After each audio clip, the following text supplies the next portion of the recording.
कोणी असो का नसतो मी फक्त त्याच्यासोबत असलो नाही लय खुश असतो. आज डायरेक्ट नाही का राहिल्या नगरला घेऊन निघला होता मला. म्हटलं काय काम आहे म्हटलं, तू तिथे गेलो सांगतो. आणि काम काहीच नसतं बरं त्याचं, मला दरवेळेचं मी झालेलं आहे. चालतं मध्येच काय डोक्यात आलं काय माहिती, डायरेक्ट नाही का टेलिस्कोप लावून दाखवला मला चांदबेबीचा माल झूम करून. मी म्हटलं इथं काय, तर मला म्हणलं इथे कुठं नाही तिथे म्हटलं काय मला तिथं सांग पहिलं. म्हटलं तू वर तिथं चल मग सांगतो. म्हटलं तू चालता लय बाडबाड करतो. म्हटलं भाऊ मग मी तोंड पण ठेवतो, तुला कुठं न्यायच्या इकडे नाही. चांदबेबीचा माल नाही तर ताजमहाल नाही. म्हटलं पण जपून नाही बघतो. आधीच मी घरच्याला एकटा आहे आणि त्याच्यात तुझ्या सोबत आहे. म्हटलं ते अजून लय मोठं दुःख आहे. वरतून टिप पाऊस येत होता ना, आम्ही दोघं याच्यातून चालू होतो. इथं कोणाची गाडी नव्हती काहीच नव्हतं, आम्ही दोघं चाललेलो होतो. वातावरण भारी होतं म्हणून काही वाटत नव्हतं. झाडांच्या कामांनी वगैरे झालेले होते आणि वरतून सगळं रस्त्यावर पाणी आलेलं होतं. बोलला म्हणलं अरे याच्या आधी तू कधी आला होता का? ते म्हणलं मी लय वेळेस आलेलो आहे याच्या आधी. म्हटलं यार मला तरी आणायचं नाही आधी. म्हटलं मग आता तुला चालू पहिल्यांदा घेऊन वरती जात होतं ना, असं भगवंतीनं एकदम मस्त वाटत होतं. तिथं मग एकदम माल असा भारी चमकून दिसत होता ना, की नादच नाही. कसं आहे मंडळी, मी मित्रांचा लाडकांनी गडा किल्ल्याची माहिती सांगणारे नसतात का, तसं बबलीनं मला मराठी हिंदी इंग्लिश म्हणलं की 2-4 भाषेमधून याची मालाची माहिती सांगायला चालू केली. बरं झालं त्याने जे पुस्तक वाचलं होतं ते मी आधी वाचलेलं होतं म्हणून. तिने जे सांगलेलं ते माझ्या डोक्यावरून जायला लागलं. मी त्याला लगेच म्हटलं अरे ते माहिती तुझ्याकडे राहून देईन, ज्ञान तुझ्याकडे राहून दे. नाही 2-3 फोटो मार,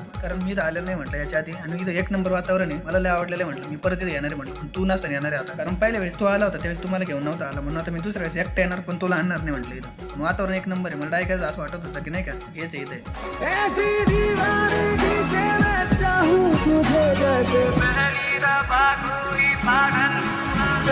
मेरे सवालों का मंजर तू, हाँ मैं सूखा सा सारा समंदर तू, और गुलाबी सी सुर्खी जो दिखती थी फिर से दिख जे तो जी भर के सावर लो मैं उठा जो तेरा हुआ मैं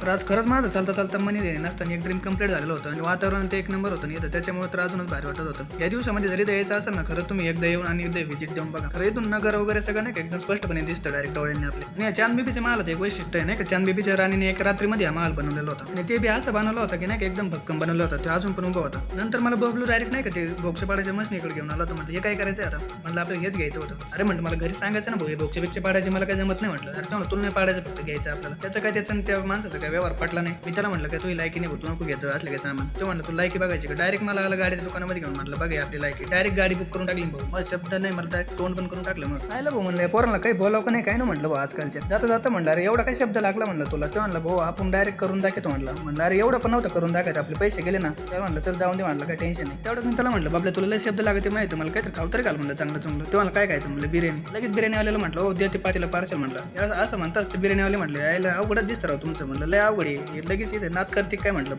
बाबल्या भाई हाजीर वा क्या करेगा वजीर. आजचा आपला मिनी ब्लॉग जर आवडला असेल तर आपल्या अकाउंटला पटकन सबस्क्राईब करून टाका.